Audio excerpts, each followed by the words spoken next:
ফাগুনের আগুন আর ভালোবাসার উষ্ণতায় রঙিন হয়ে ওঠে অমর একুশে বইমেলা। শীতের বিদায়, প্রকৃতিতে ঋতুরাজ বসন্তের আগমন। একদিকে বসন্ত বন্দনা, আরেকদিকে ভালোবাসা দিবস।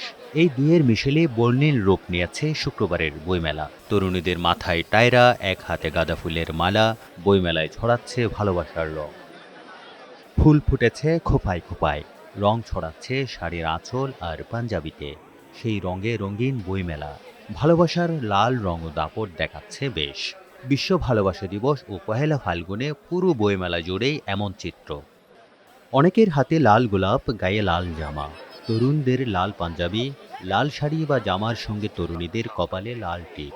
শুধু তরুণ তরুণীরা নন, এদিন রঙিন পোশাকে মেলায় আসতে ভুল করেননি প্রবীণ ও শিশুরাও।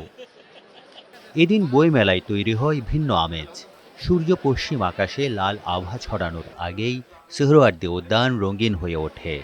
প্রকৃতির রুক্ষতা দূরে ঠেলে ফাগুনের রঙে রঙিন হয়ে ওঠে মেলা। বসন্তের মধুর হাওয়ায় উড়েছিল সম্প্রীতির নিশান। ছুটির দিন আর একটা বিশেষ দিনও আছে, সেজন্য বের হয়েছে। এখানে এসে খুবই ভালো লাগতেছে, চারিদিকে খুব উৎসবমুখর পরিবেশ। বিয়ের আগে আমরা তখন ইয়ে পালন করতাম, Valentine's Day ভ্যালেন্টাইন ডে পালন করতাম। বিয়ের পরে এখন আমরা পয়লা ফাল্গুন পালন করি। আজকে বসন্ত, আবার ভালোবাসা দিবস, তো এখানে এসে ফ্যামিলি নিয়ে খুব ভালো লাগছে। স্টলের বিক্রয় কর্মীরাও এদিন রাঙিয়েছে নিজেদের। বিক্রিও ভালো বলে জানান তারা। পাঠক আসছেন, বই কিনছেন, ভালো যাচ্ছে। ভালোবাসা দিবস হওয়ায় অন্য দিনের চেয়ে বই কেনার হার এদিন একটু বেশি। তুমি ফাগুন হাওয়ার মিষ্টি ধ্বনি, কলতানের অলংকারে গগন হতে আনলে সখী দৃপ্ত হাতে ফাগুনের এ বাণী। ফাগুনের প্রথম প্রহরে বসন্ত বরণে নগরীতে যে উৎসবের সূচনা হয়েছিল, সেই উৎসবের তারুণ্যের ঢেউ আছড়ে পড়ে এই বইমেলায়।